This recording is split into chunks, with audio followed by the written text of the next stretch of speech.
To Masterpiece Cafe. Today's conversation is with Dr. Sylvia. She's an embodiment coach, the author of Who's in Charge, and the creator of Smart Power. We're going to delve deep into embodied leadership and how we can have more influence and connection with the people around us and those we work with. Check out the trailer and then dive right into the full episode. Can't wait to see you at the end. That actually was a result of that piece. I wanted A lot more was possible because as I was to express myself in a way that people understood what I really meant and were more inspired what I was trying to do. I was like, know where we want to go. My intention is to change, but not to judge ourselves because that doesn't help. Beautiful. So you put these rituals in place when you were faced with this challenge of reframing the way you thought about yourself, and that changed your energy within, is what I'm hearing. By learning to feel inside rather than to appear in a certain way, that's where I learned to show up fully. And that's the same in corporate. If we show up differently, feel that there is a brick wall between them and you because they're afraid of your emotions and their own emotions. And it's about that. So, Sylvia, welcome to Masterpiece Cafe, where we're having these conversations about people's unspoken and untapped desires. And I'm excited about where this will go today for you. And the first thing is, what is an unspoken or untapped desire or potential that you're currently leaning into? Up desire, potential. What I'm realizing, you see, Terry, is that this has been a realization over the past 2-3 years that whereas I thought for many years in my life, like that I was torn between different sides of myself, I see how they all fit together. So I grew up being very physical and very artistic and lively and spontaneous and emotional. And then I learned to be very mental. And I spent all my studies and PhD and initial time in work with being very mental and really focusing on the intellectual capacities. And then I realized again, no, I'm not only that. I'm also the emotional and artistic person. And then I was very torn, like, am I now short selling myself because I'm not expressing my artistic talent and all my emotions and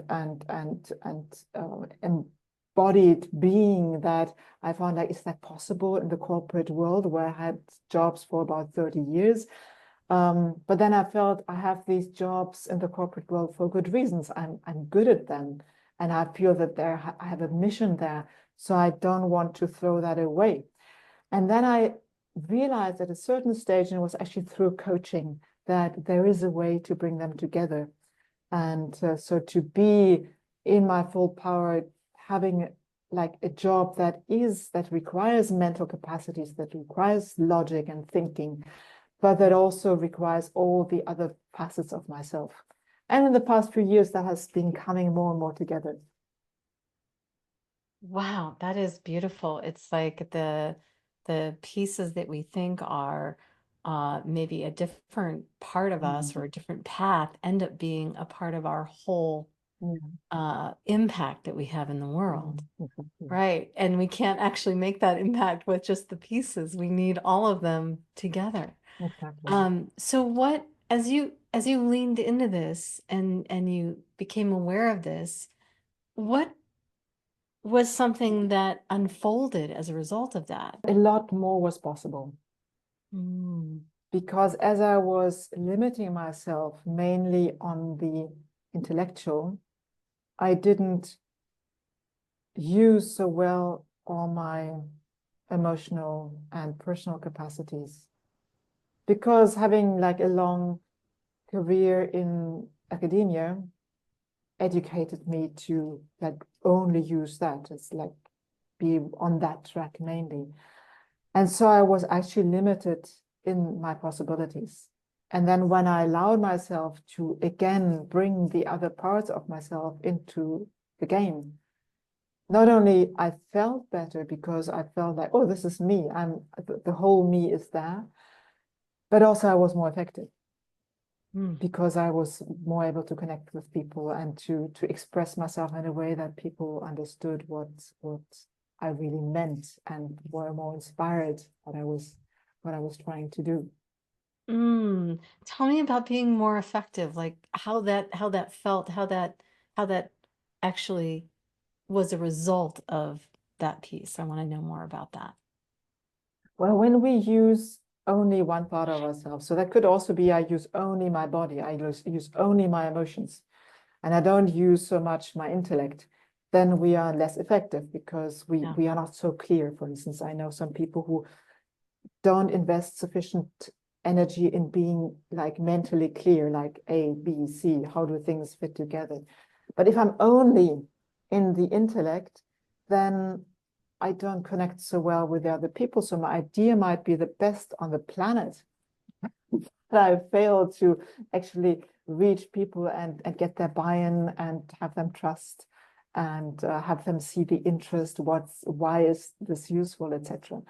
And so I have to work so much harder Mm. to have the same effect in the end because I only play with on one instrument rather than with an orchestra. Oh, that's a beautiful metaphor. It's like you felt this release of energy because you didn't have to work as hard to have the same impact when you're using all of those parts. What were some of the challenges, even after you had awareness of it, of integrating this and moving Well, forward? when it's a very good question. When we um, are used to one way of functioning, that's what we do. I just finished a coaching session with a wonderful manager I'm currently supporting, and she said, yeah, but then I'm doing that again and again. That for her it was to take over, to control, to not to delegate. And I said to her, well, can you look at that with kindness, as though you're looking at a child doing the same thing again?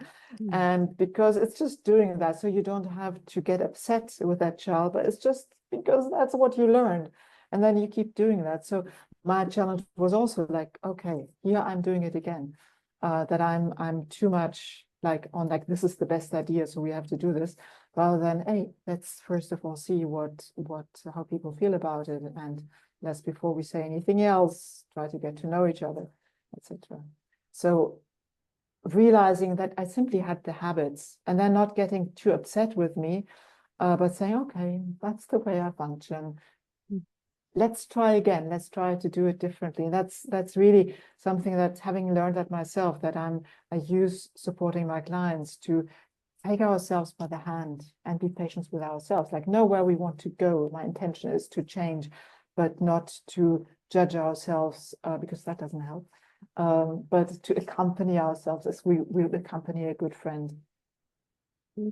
Beautiful. So you put these rituals in place when you were faced with this challenge of reframing the way you thought about yourself, and that changed your energy within, is what I'm hearing, and impacted the energy outside of that.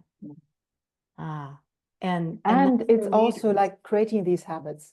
So if I realized where I was more in my body, allowing myself to be in my body, also having practices to put myself in the body, I would feel differently, and then I would also act differently.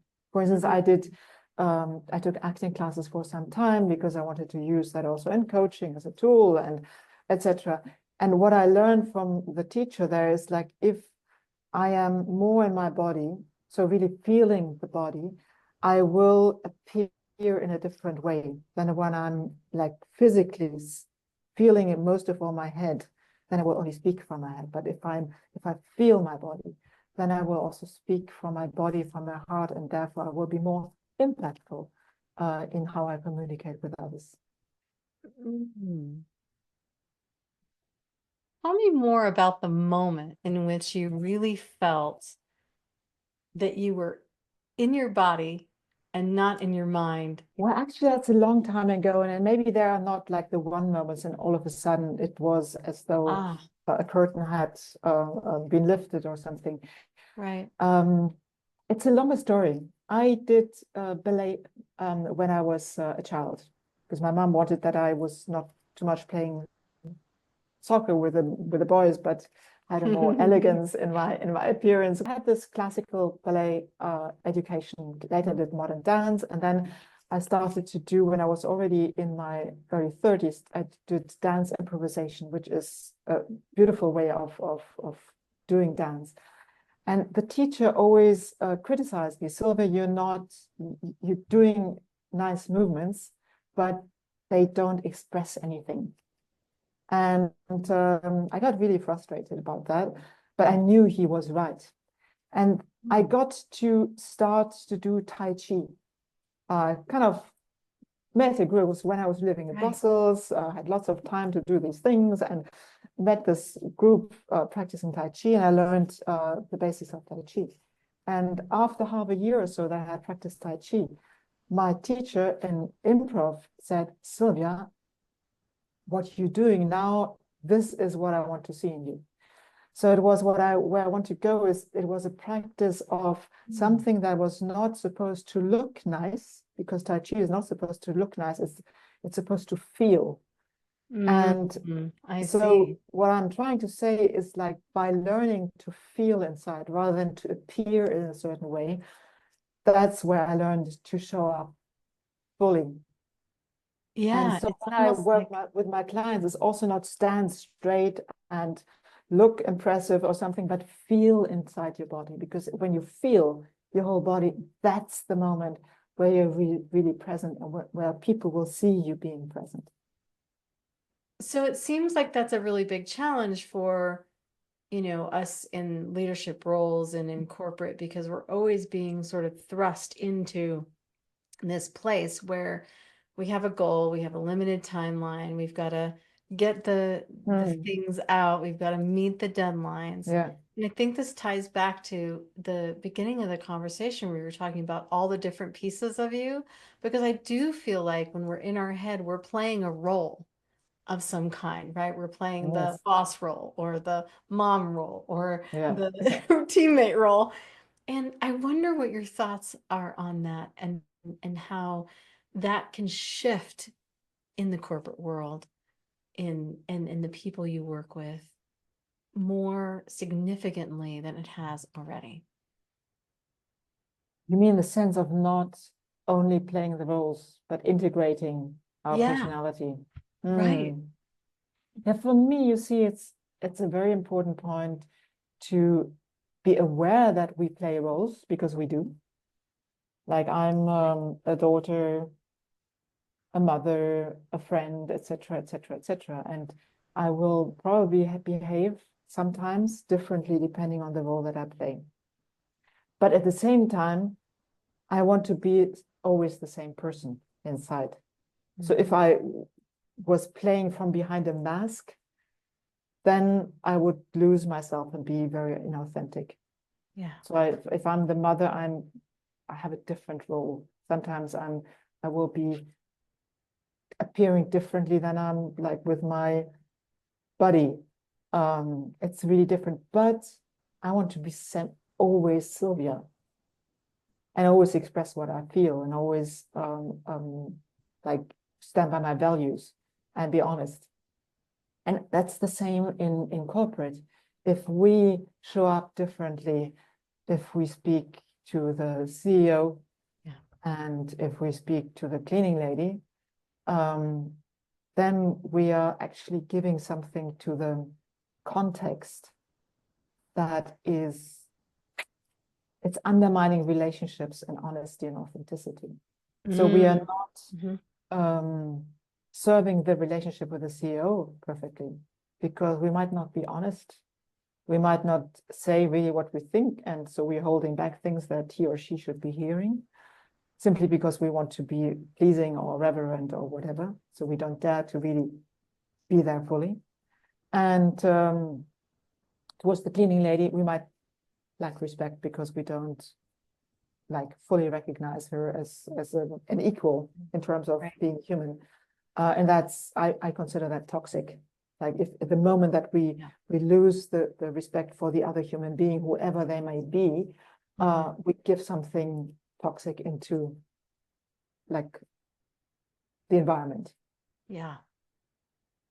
You know, what it's making me think about is actually the opposite that happened to me, which was that as a leader, I was so focused on being equal, for all my Mm. team, right? For treating everyone equal, even, the newest construction guy on the crew that didn't know anything, that I actually went the other way Mm. in terms of like, what would you say as a leader, giving them so much opportunity that to be an equal that sometimes it's overwhelming for them.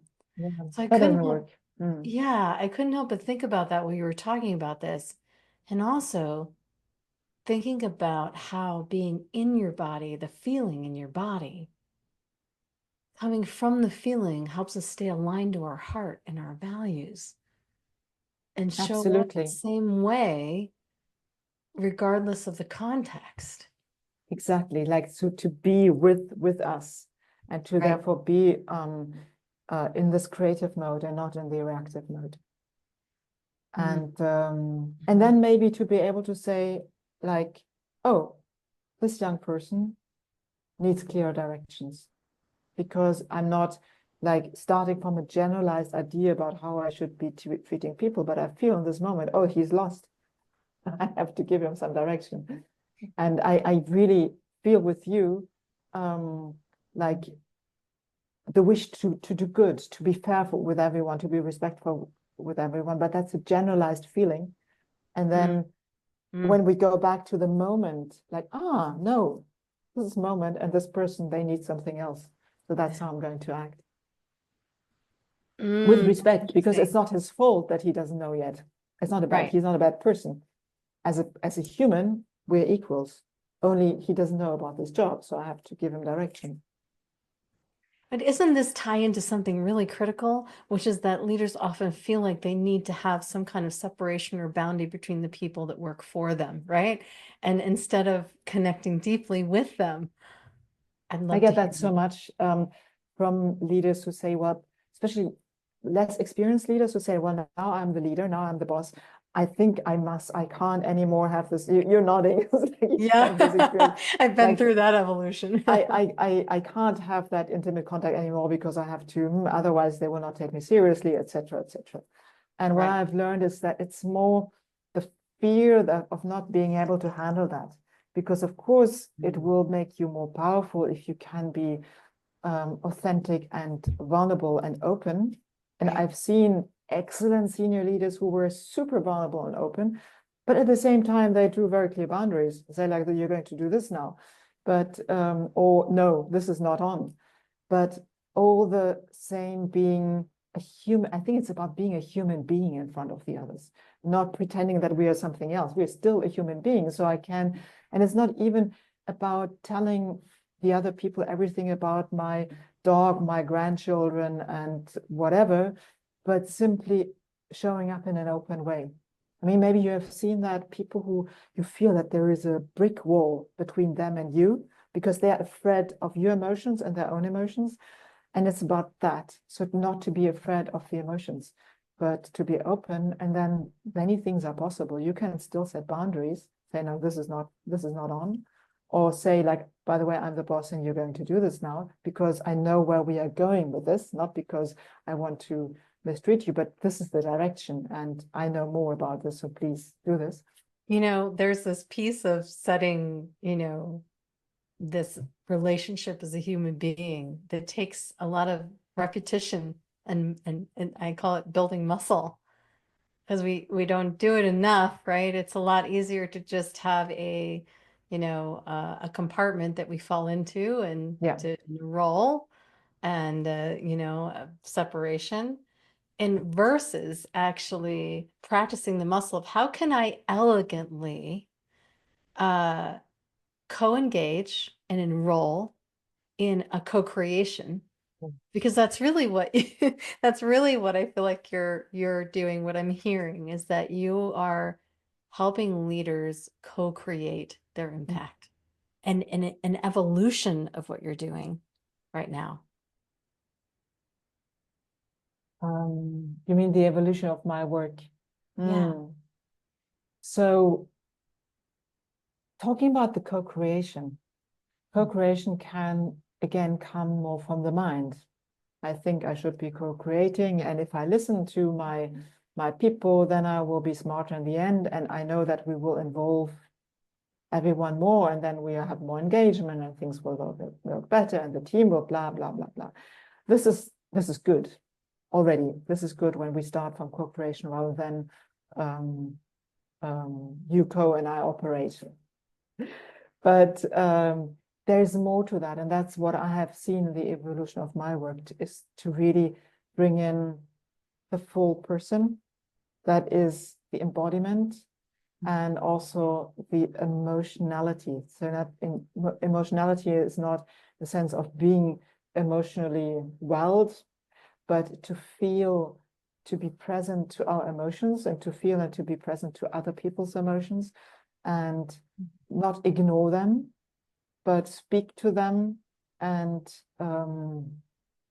respect them, and use them also in a certain way. So use an enthusiasm, or respond or engage someone who is maybe fearful. So to not ignore that, but to bring it into the game. And that's also why the body is so important, because the truth is that the emotions, we only feel them because we have a body. Without the body, we will not feel any emotions. So being aware of the body and using the body in the sense is the first step to actually be emotionally aware and speak to emotions and involve the emotions in everything that we do, and to do it in a smart way. Because again, if I'm not in my body, then I might have the emotions run away with me. Although when I'm Right. present with my breath, of course, also with my mind, to tell my emotions, okay, come on, this is actually not a snake, it's just a rope. So Yeah. calm down, like something one might see. Or Right. this is just an email, nothing Yeah. happens. Yeah. I can think about that. There's nothing burning. So again, to use our full self, and also to use the body in the way that we show up. So when we come into a room, that we come not as I always call that, the brain taxi, like the body using as a brain taxi, but there's actually only the brain present, but to be really fully there, because that, especially as a leader, we help people feel safe and relaxed if we are fully showing up and not like being actually absent. So by using our full self, we are more effective as leaders, and we can also do this co-creation better, because then people will feel more trust, they're more engaged, and like there's more well-being and co-creation, also because the other also are full human beings with their emotions in their bodies, so we can actually do something really together that goes beyond the mental aspects. That is absolutely beautiful what you're doing. So if I am a leader and I am becoming aware that I have multiple parts of me, Mhm. and I want to, as you were just describing, I want to be in those key moments, I want to be in my body Mm. and aware of my emotions. What are the three things I need to start doing? Um, breathe Breathe. consciously, because it's the breath actually that brings us into our body. Like if you breathe in, you immediately automatically get in contact with your body. So that's already Yeah. something very simple. And then it's also like with you can use the breath actually not only to go into your lungs, but actually to send it everywhere into your body, like until the toes. To really feel, like use the breath to explore the parts of the body, and then do something fun, like when you walk next time, or when you stand somewhere, to again really feel the whole body, or do a movement where you do the movement very consciously.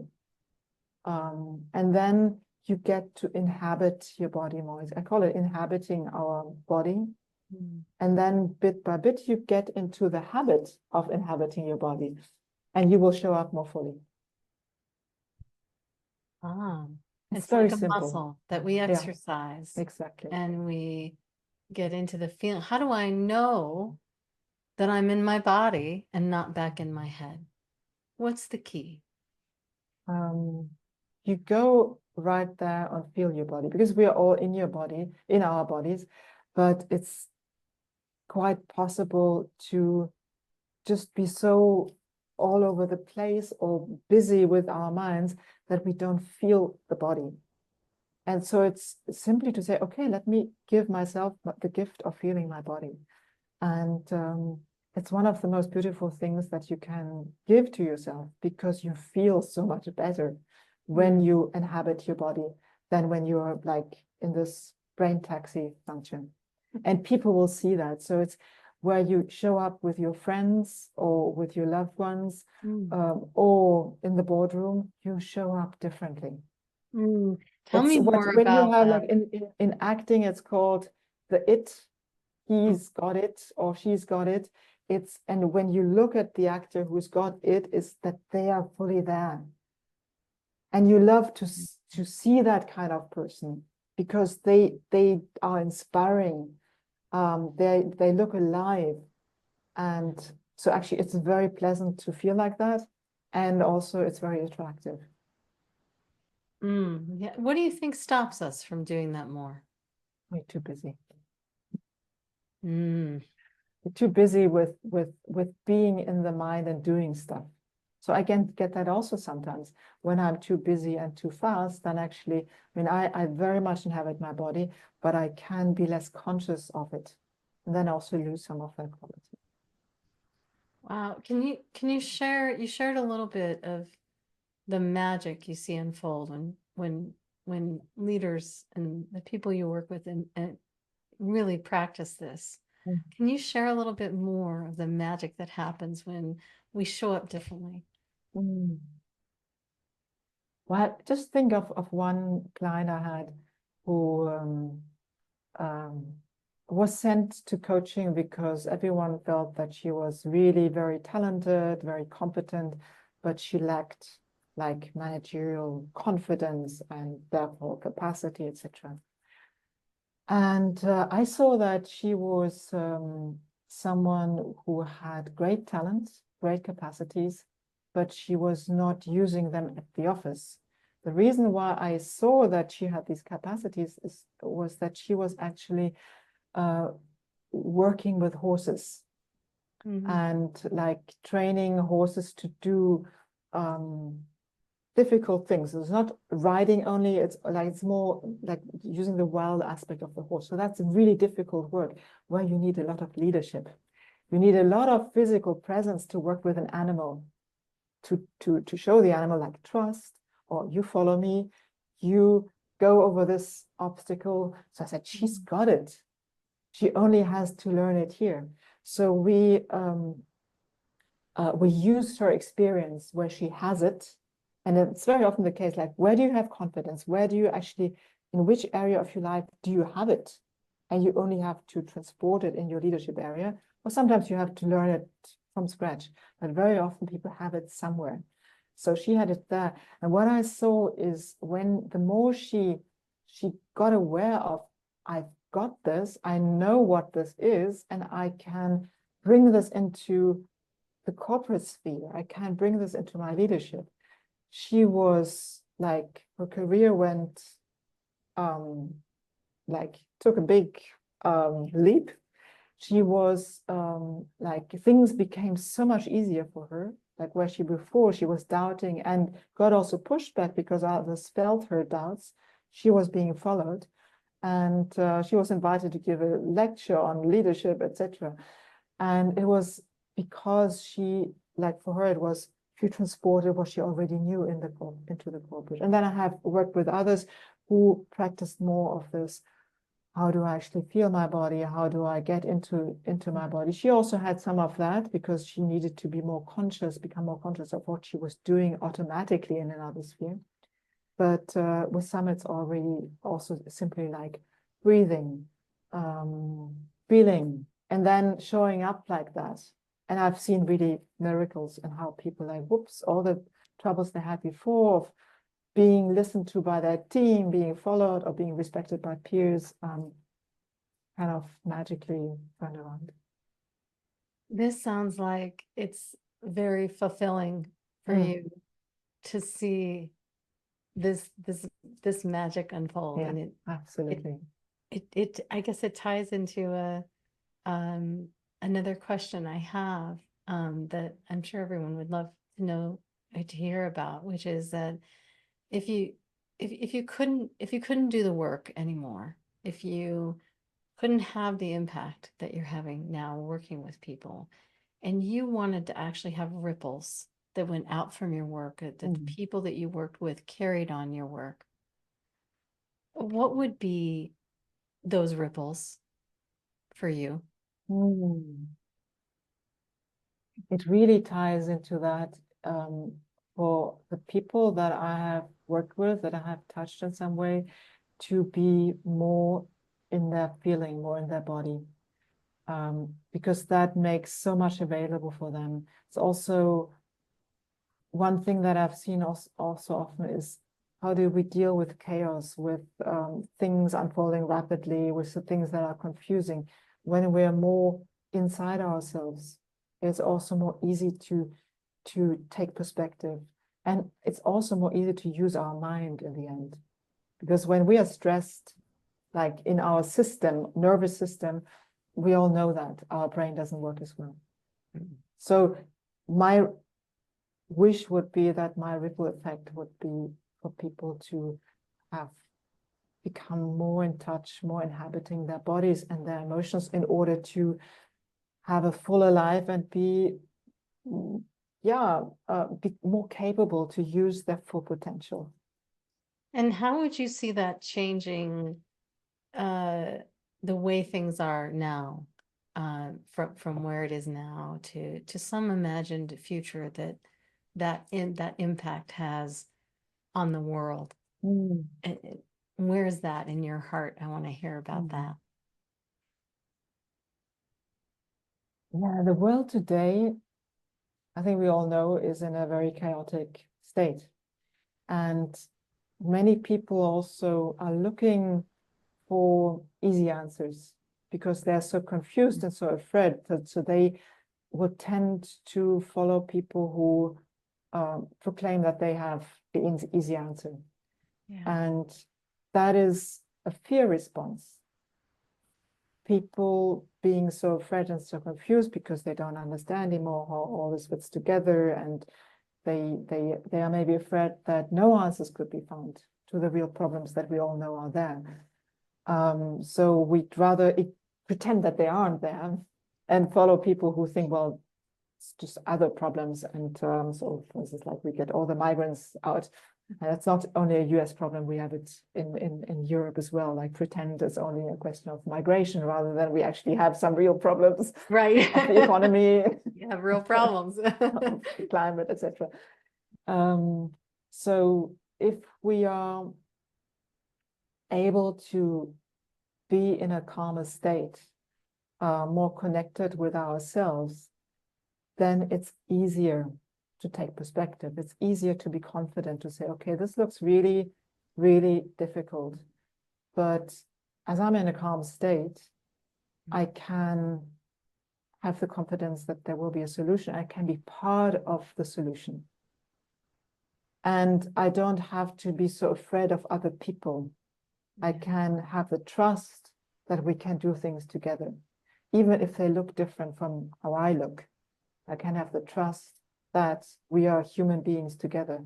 I think it's to um, to be more in our hearts and our body. Which doesn't mean that we don't use our brains anymore. On the contrary, we are better able to use our brains, uh, but to have more humanity and more calm confidence so that we actually can we are able to solve the problems that are ahead of us. Wow. So I heard within that was a wider perspective, Mm. which is like clarity and uncertainty is a Yeah, superpower, and the ability to co-create and create unity with other people instead of seeing it as a competition.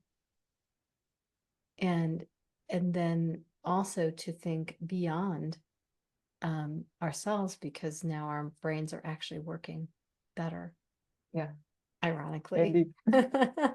Right. And all that comes together into just making a better world for everyone. Exactly, exactly. Yeah. Yeah, Wow. there's a lot lying ahead of us, I think. And Yeah. for instance, I love Simon Sinek's show, A Bit of Optimism, because Yes. it's not blind optimism that we need, but it is an energy of optimism, the energy of this is hard, this is difficult, but we humans are resourceful, and we have to tap into these resources. And being human means being in community. That's what humanity has always been about. Like the tribes that have lived thousands of years ago, they were tribes, and humanity is meant to live in community. And since we are like a globalized community now, we are meant to live actually in a global community, not in little um, groups of 20. Yes, a world without borders. We are meant to be in community of the earth, feels like. Yes, in the sense also that borders are actually, we all know they are fiction. Of Mhm. course, they are useful to organize tax systems and to make slightly smaller entities so they're more manageable. That's clear and that's good. But to think that by setting up borders and defending them, we can solve any of our problems is in the interdependent world that we live in is simply a fantasy. It doesn't Yeah, work. it's so true because we are no longer actually contained within those small compartments. Exactly. We We're a might think global that we are economy, a putting up a global. fence and everything is fine then, but we are still impacted by what is going on around us. So it's a futile undertaking. Yeah. Resistance is futile. This is a futile undertaking. Well, you are truly living a masterpiece and creating a masterpiece in the world with your work. What are some of the things that you're currently doing that you maybe you want people to know about? And how do they work with you and experience some of this magic that you're creating? Mhm. So a piece of my work is my book, Who's in Charge? Nice. Full titles, Who's in Charge? Lead with Real Power and Create an Impact in a Chaotic World. Love that book. I Um, recommend it to everyone. It's absolutely beautiful. Thank you, Sherry. And it's really a result of a lot of my experience, like throughout my life since my studies and all my experience in my corporate world, in the corporate world, talking about what power really is, how to um, manage your energy in this chaotic and complex world, and how to make your life meaningful, thinking about legacy. And there's another piece of my work which is smart power, which is like a further development of the power part of the book. And you can learn about that on my website, which is called Smart Power Methods. Nice. And then another part of my work is that I'm currently um, developing a program for leaders to really use embodiment and the emotions to be smarter. So it's not let's do embodiment work because embodiment is so beautiful. It is, but that's not the point. It's really like how to get into your bodies and use your emotions because you will be smarter and more powerful leaders. And so that's what I'm currently developing. Wow, that's so expansive. I can't wait to see the results, the ripples of that work that's going on. Yeah, And me for too. everyone to go to that. So go to your website, get your book, be part of this smart power masterpiece work that you're doing. It's been a pure joy to talk to you today, Sylvia, and I've learned a tremendous amount. And I'm sure everyone that's watching will have had a lot of insights of their own. Thank you so much. Well, thank you, Sherry. It's been a huge pleasure to reconnect and to talk to you today. Wonderful. Thank you so much. I hope you enjoyed this conversation with Sylvia. If you want to engage with her more, I'll put the links in the info. And she's an incredible coach who can really transform your influence and your connection to all the relationships in your work and your life to your best and most impactful masterpiece. And if you liked this content, you can reach me and connect with me so that we can build your masterpiece. I'll see you soon.